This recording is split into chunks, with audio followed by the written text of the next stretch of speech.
Hello, everyone, and welcome to another episode of Disqualified. I am your NXT predictions champion, Trevin, joined as always by our main roster predictions champion, Caleb. Check out Aries' new song.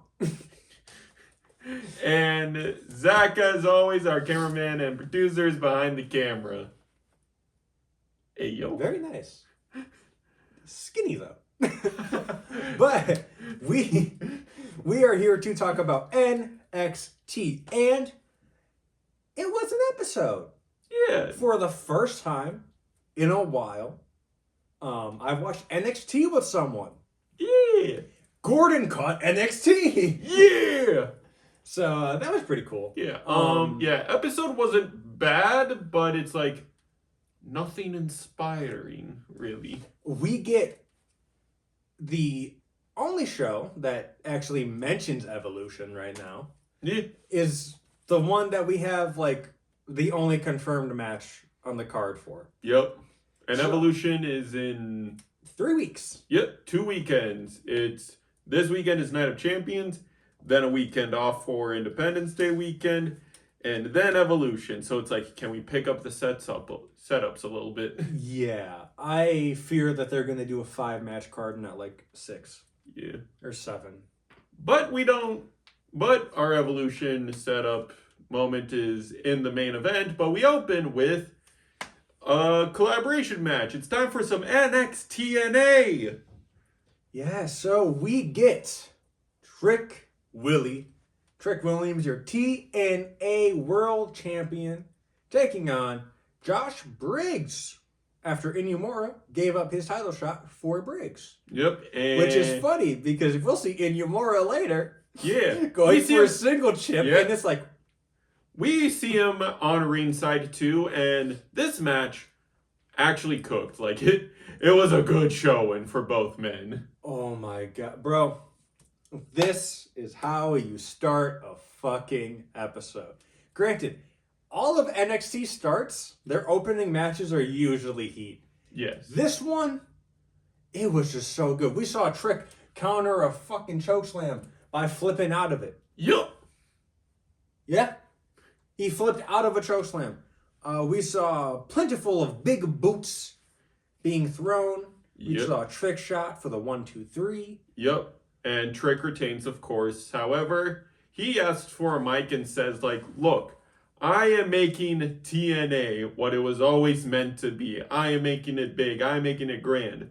TNA will be nothing if I lose this title. And that prompts the musical cue of... Say his name and he appears. I believe in Joe Hendry. Yep.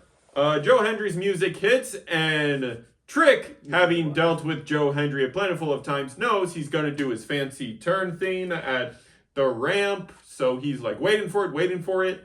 The turn thing doesn't happen, so he's like, where the heck? Don't you watch professional wrestling, Trick Williams? He's obviously behind you. And he was. He's been murdered. Yeah. They have a match already confirmed for TNA's Slammiversary, and it is going to be Joe and Trick for the TNA World Championship. Mm-hmm. And people are 50-50 on if this is where Joe regains the title, especially because it's been confirmed that the draft is happening post SummerSlam, and a lot of people are expecting that Trick Williams call-up, especially because now that it's looking likely Trick's losing that TNA title, his contention for becoming a draft pick is a lot more prevalent. I can see him beating Joe. Yeah. I can see him beating Joe, continuing on. And then he loses it to someone. I don't know who he loses it to because I don't really watch TNA. Some people are saying that in a Mike Santana he loses it there. Santana, I believe, is in the contract year. And WWE has their eyes on him. Yeah. So another poaching of talent, maybe? When do they not? Yeah, that is true. When do they not? TNA did get Indy Hartwell. She got released. Yeah. And I wouldn't be surprised if they throw her on NXT soon. I hope not for her sake, because then you're just being used by WWE without getting paid by WWE. Yeah. But next up, we have a match that was set up last week, as it is Tavion's match to try to leave the NQCC. Now, before the match begins, we see in a backstage segment that Tavion got a busted lip over the weekend, and he has stitches. And, he's like, not cleared. And Charlie comes up, and he's like, well, I mean, that's a shame. He's like, but I mean, I'm here, I'm ready, I can wrestle. And I think I caught it. I think Tavion said, I wouldn't be surprised if it was Charlie. When he was talking to Ren before Charlie appeared. Mm-hmm. So, I think that's where it's going, that Charlie obviously attacked Tavion. But Tavion says, no, I got this mask, which was a very interesting mask. Yep. And he's like, I'm cleared to compete with this. So I'm going to go out there with this. So the mask. It was, I think, paintball mask. Yeah. But without the goggles. Yeah, very like Darth Vader / So Bane-esque. this is all covered. Yeah. There's holes to vent breath, obviously. And then it's a full head mask. Yeah. It's like a full face Yeah. mask, and then you have the eyes cut out and then just covered. Very interesting. Very like Darth Vader / Dark Knight Rises Bane-esque. But it was a cool looking mask, I ain't gonna lie. The rest of the aesthetic as he tries to be like as he tries to have this wrestler singlet kind of clashed, but it clashed because of what happened. I think his gear was really cool. I just noticed that he has Greek style designs on his gear and everything. Yeah. That's very cool. Yeah, but I fucking love ancient Greece stuff. Yeah, but his match is against, as a reminder, none other than Javon Evans, the up-and-comer that has been up a lot.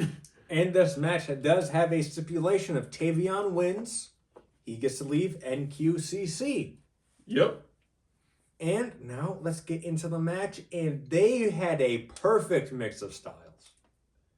Yeah, Tavion with a very technical style, but still doing a decent amount of striking versus Javon's very high flyer. And stick and move. Stick and dodge.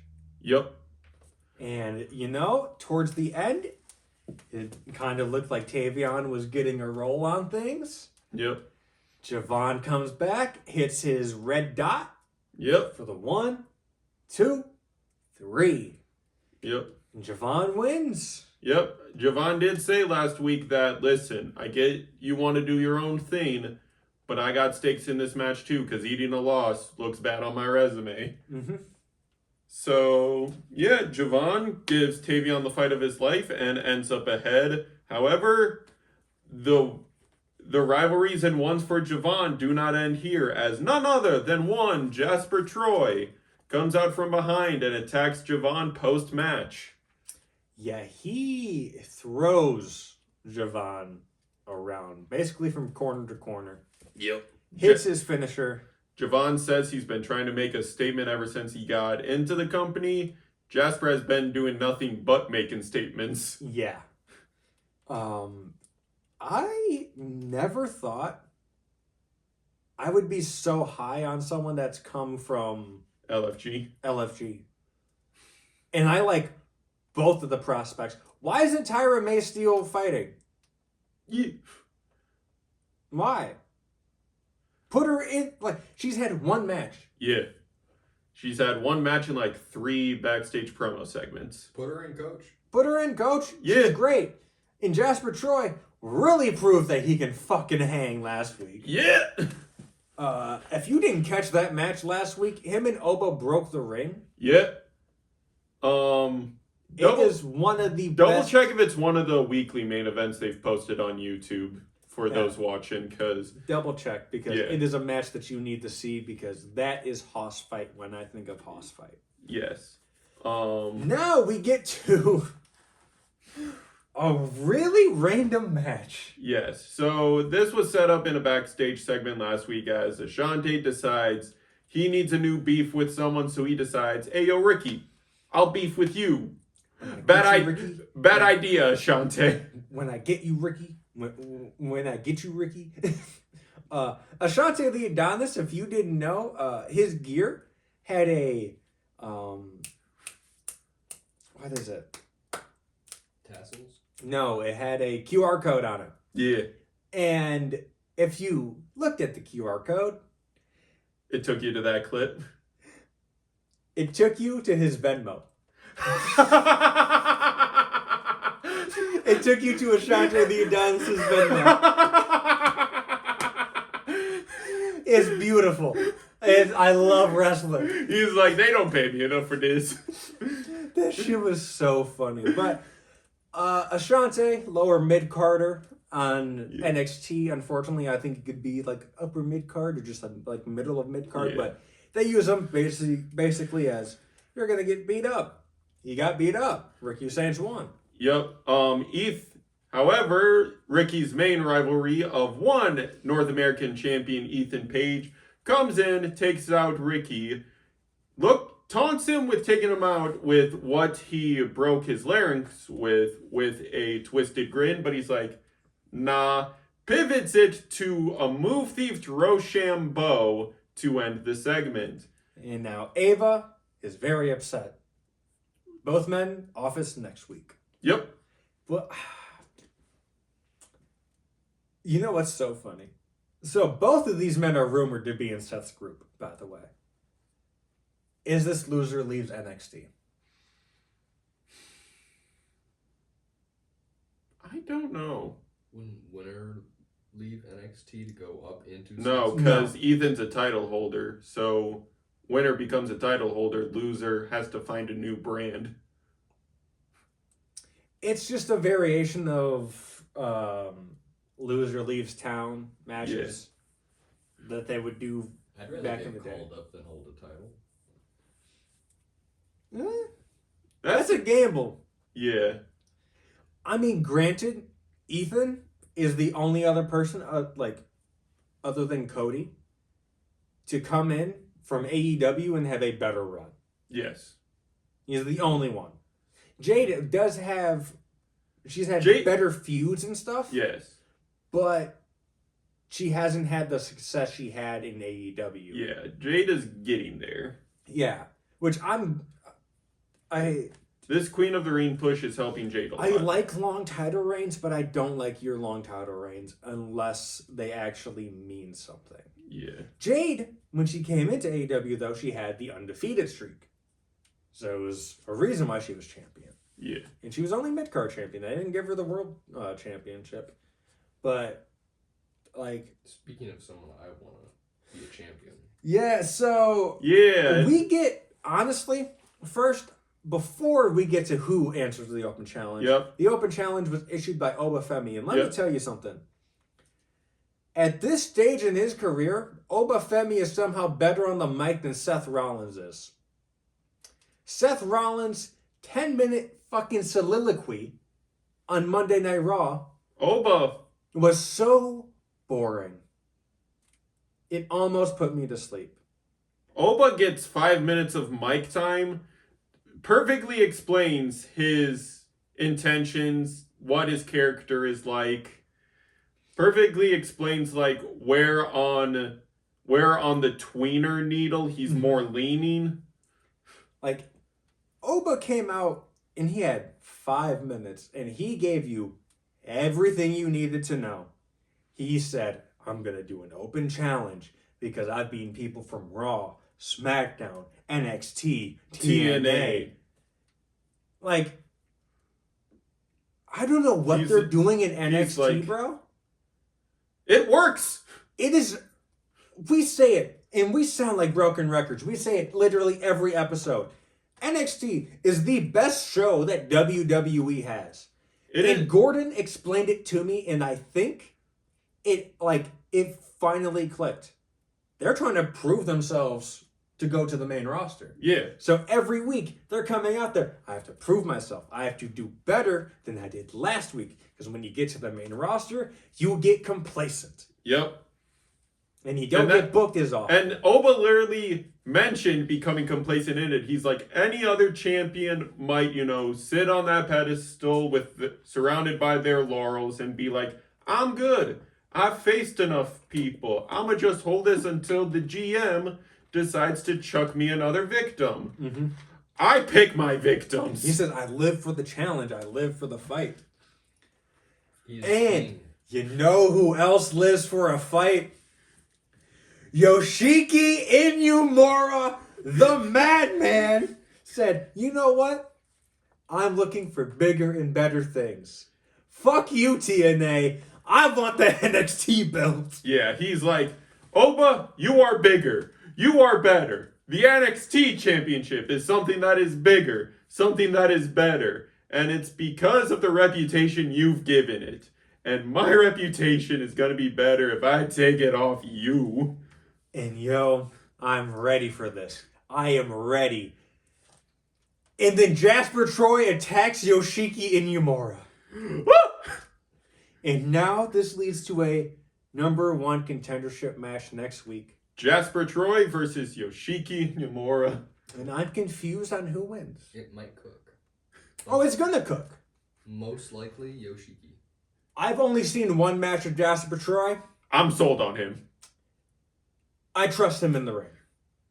And I trust Yoshiki in the ring. It's gonna be a good match. I think it's very smart what they're doing right now. Put Jasper in against big guys. See how he works with other big men. Now you're having him against a not cruiserweight by weight, but cruiserweight in style. Yes. And speed. Yes. Yoshiki is gonna back that man down to the corner with the And then Jasper's just gonna pick him up and toss him. Yep. Next, we get a match that I didn't care about. Yeah. So Because I cared about the original match in this place. So this match was originally going to be the Heritage Cup champion Noam Dar versus Stax for the Heritage Cup. However, it has been reported that Noam Dar is injured, so now this match is still one Stax versus Tony D'Angelo for the now vacant Heritage Cup. Did you catch when they announced the rules in the beginning? I did not. There was a weird thing about this match, and I didn't even catch it in the rules. This went 5 rounds instead of the usual 3. And my reasoning, my thought behind it, is because the 3rd round happened entirely in commercial break. We literally got back, there was 11 seconds left on the clock for round 3. I said, oh, that's great that we missed literally everything, because it wasn't even picture-in-picture. It was full ads. Yeah. But yeah, that's... Stax picks up the first one. Tony picks up the second in round 4. And then it comes down to round 5. And Stax goons, for lack of a better term. Yep. Unnamed, not on the roster at all. Just 3 randoms that surround Stax. Yep. They start squabbling. They start squabbling with Tony. Yep. Without the ref seeing, of course. Yeah. Luca goes in to defend Tony. Grabs the bucket, tries to grab a bucket from one of them. Yep, because the thing with Heritage Cup and rounds matches is that they have a rest stop bucket. Like what you see in professional boxing matches. So Luca's tugging of warring for it. And he wins, but he hits Tony in the lower back. Yep, and if you remember Tony's further match resume, that thing has a pre-existing injury from his rivalry with Shawn Spears. Yep, so he falls into the ring, which allows Stax to hit a kind of reverse Shining Wizard, Yeah. where Shining Wizard you're usually running and then you do basically a running enziguri, which is a running knee strike Yeah. to their face. He did it to the back of the neck, which I thought was cool. It's a knee version of the Hidden Blade, if you know Will Ospreay's offense. Yep. 1, 2, 3. Yep. And your new Heritage Cup champion, Stacks. Yep. Congrats. Yeah. Good for you, bruh. Yeah. The Heritage Cup is still a recognized title. I thought Rizzo was going to cost Tony, No. but she's still out the picture for it. Yeah. But Luca's coming into the ring to apologize to Tony. Tony catches his breath, decks the F out of Luca, putting him on the ground, and he's like, I don't trust you. I don't Trust you. And leaves. Another thing Gordon and I discussed last night, because we discussed a lot about like people's futures and their characters. Mm-hmm. Tony has everything Yes. that he needs to be a main roster player. The gimmick. The gimmick is going to hold him back. Yes.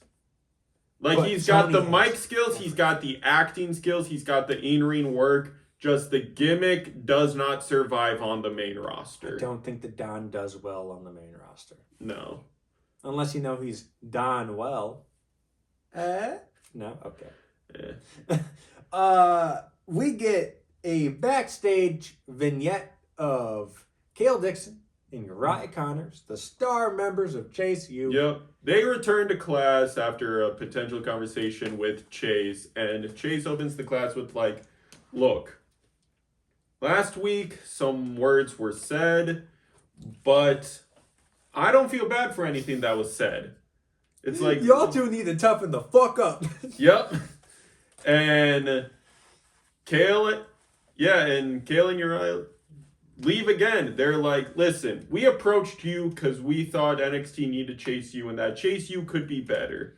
But this attitude Is what built Chase U, and it's also what destroyed it the first time. Yep. And so And we they're are- right.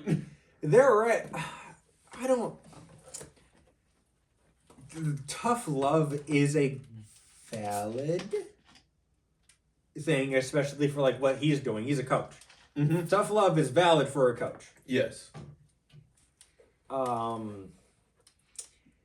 think you get rid of something with Andre's character though if you stop having swear. I mean, they censor it all the time, but Yeah. you're getting rid of something very comedic with his character. Yeah. But And it's also a thing of like Chase, like Yeah. Chase, like because we talk about Tony not surviving due to the character on the main. It's also the same with Chase. yes. Chase would not survive on the main roster. No. Not with this character. No.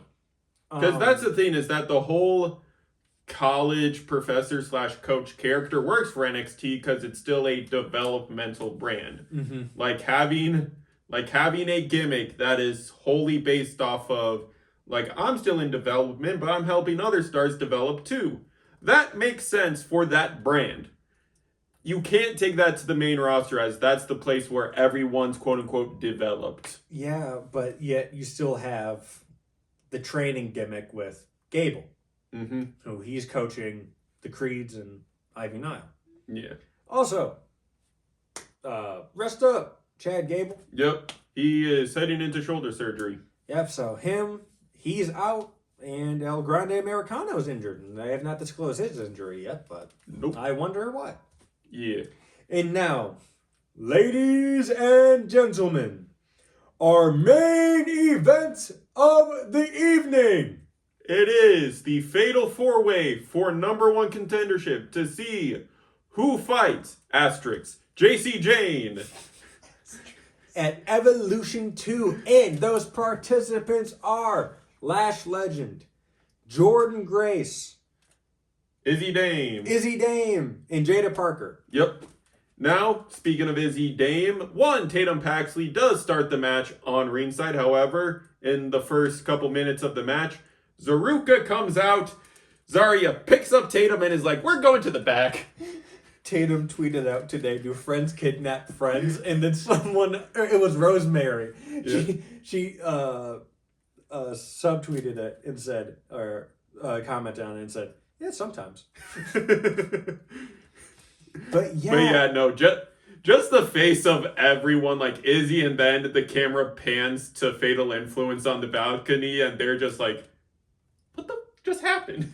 I looked at Gordon and I said, do I have to put in the kidnapping? I was like, she's not the child, but do I have to put out an Amber Alert?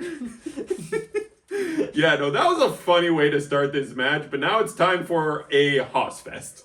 Oh my god, this main event was so fucking good. It had no fucking right to be this good.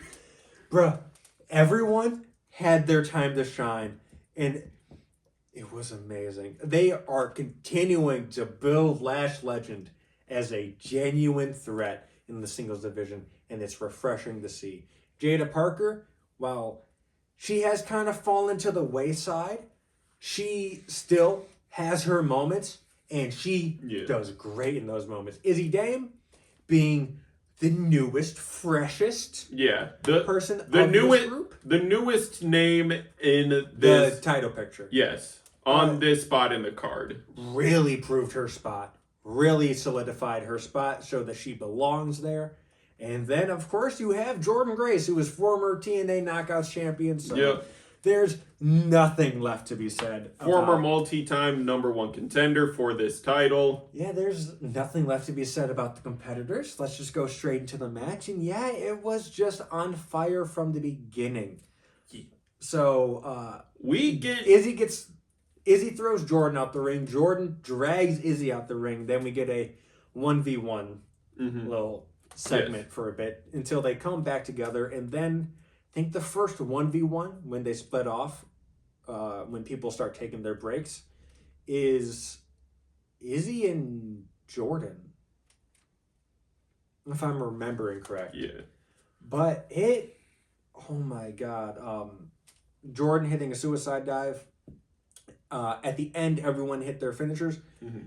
Jada hits 2 teardrops in the match. Yeah, there was also the dopest Tower of Doom spot. Yeah, so, instead of a normal... And I was telling Gordon, I was like, there's going to be a Tower of Doom spot in this match. There's going to be one. Yeah. I thought Lash was going to be the base.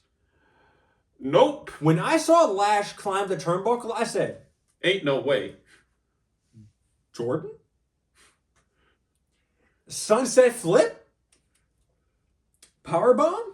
Tower of Doom? Everyone was out for a solid 30 seconds. Like, I saw that spot, and I said, much like when we play the 2K game, my body! My body! It's like, my body hurt for all 4 of those women. Yeah, bro. And in the end, it is Jordan Grace picking up the win. Yep. She will go on to Evolution 2 to face JC Jane. Asterisk. Because I feel like they might do the Blake Monroe match. Yeah, we did not see Blake at all during this episode, which she did get put through a table. You can take an episode off. Yeah. And I also think you don't... It's what they did with Ricky Saints. Yes, He wasn't there all the time. Right away. You don't immediately push immediate title picture. Yeah, and you just... I mean, Ricky's first match, he did win the title. Yeah. So, I mean, there's that. You don't oversaturate them with the person. Let them become acclimated, get used to them before you try putting them in the title picture, in any picture in general. But that's it for this episode of NXT. Yeah, no. We had a couple lulls, but honestly, still a very good episode. Yeah, and that is it from us here at Disqualify.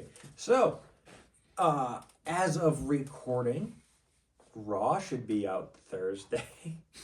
Because I forgot to upload it last night. Whips. NXT will then come out Friday. This episode that you're seeing now. So this is kind of redundant to tell you when it's coming out. Yeah. But our predictions will be coming out Saturday. Yeah, for Night of Champions. Or they'll be coming out Friday night. Yes, because Night of Champions does have an early start time for us here in the U.S. Yes, so that is 2 p.m. No, 12. Yes, 12 for us Central here in time. the Midwest. Yeah. And that is 2 Pacific. No, Pacific's that way. Yeah. It is 2 No, Pacific. it's 10. It would be 10 Pacific. 10 Pacific, 2 Atlantic. Yeah. We're not geologists. I just times they're not confusing. I just forget because the U.S. has Everywhere, 5 yeah. of them. Yeah. But yeah, so be sure to like, comment, subscribe, ring that bell 3 times so you know the match is over. I have been your main roster predictions champion, Caleb. That is your NXT predictions champion, Trevin. Oh. And that is our producer behind the camera, Zach. Thank you so much for producing and doing everything. Thank you for your time and peace. Bye.